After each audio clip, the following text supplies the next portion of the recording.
Alô pessoal, estamos mais uma vez aqui para o momento exame de ordem e hoje a nossa dica é investigações extrapoliciais, ou seja, outros órgãos que não a Polícia Civil ou a Polícia Federal, que são as polícias investigativas, realizando a investigação criminal, ok?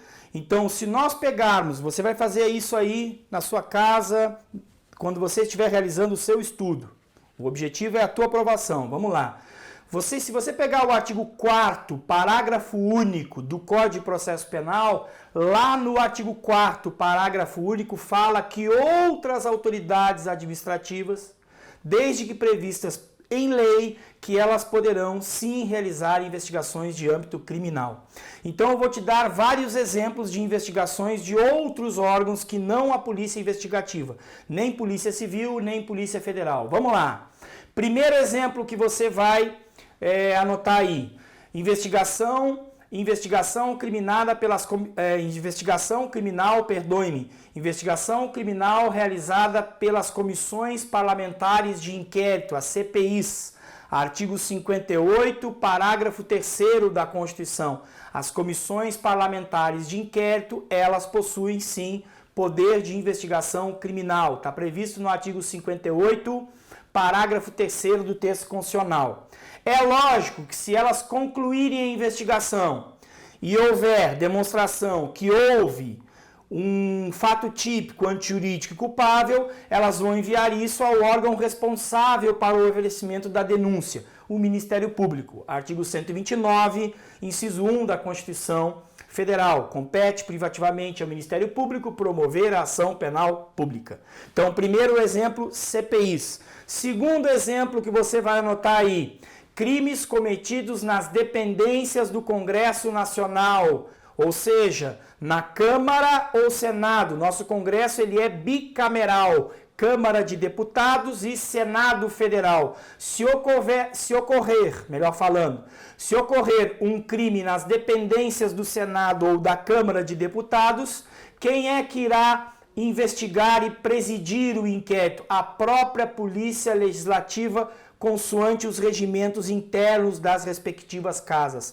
Súmula 397 do Supremo Tribunal Federal. Súmula 397 do STF. Tá claro?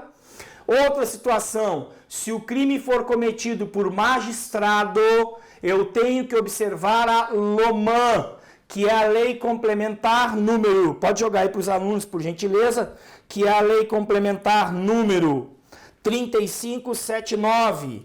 3579, artigo 33, parágrafo único. Pode voltar para mim. Com base no artigo 33, parágrafo único da Lei Complementar 3579, que é a LOMAN, quem é que vai investigar o magistrado? O próprio tribunal ou órgão especial do respectivo tribunal do qual o magistrado faça parte, ok? Da mesma forma, se o magistrado é investigado por um órgão especial, os promotores de justiça, os membros do parquê do Ministério Público também são. Se houver um crime, uma investigação envolvendo um promotor de justiça, um membro de execução do Ministério Público, para onde deve ser remetida essa investigação? Para o excelentíssimo Procurador-Geral de Justiça. Joga aí para os alunos enxergarem, por exemplo. Né? Isso está previsto na Lei Orgânica Nacional do MP, que é a Lei 8.625 de 93, artigo 41, parágrafo único. Volta para mim. E se houver um crime de âmbito militar, nós teremos um inquérito policial militar. Não vai ser nem pela Polícia Civil, nem pela Polícia Federal. Isso está previsto, obviamente, né, crimes militares, no Código Penal Militar, que é a lei, que é o decreto-lei, melhor dizendo, 1001/69. Se eu tiver um crime de âmbito militar, a investigação ficará a cargo da própria Justiça Castrense. E para fechar esse tema, ok? O Ministério Público, diz o Supremo Tribunal Federal, decisão de 2015, julgando o recurso extraordinário, o Ministério Público ele pode investigar, presidir diretamente uma investigação criminal. Isso teve inclusive repercussão geral. Os ministros, por maioria, entenderam que o Ministério Público poderá investigar sim diretamente, desde que estabelecidos parâmetros para essa investigação. Primeiro parâmetro, respeito às garantias individuais dos investigados. Segundo parâmetro, respeito às prerrogativas profissionais dos advogados que estejam envolvidos na defesa de seus clientes. Ou seja, respeito ao artigo 7º do Estatuto da OAB, em especial a súmula vinculante de número 14, que diz que tudo que estiver no processo, tudo que já estiver documentado, o advogado tem acesso. E, por fim, controle jurisdicional de toda essa investigação. Um abraço, um grande abraço, professor José Carlos. Até o próximo Momento Exame de Ordem. Até logo. Tchau, tchau.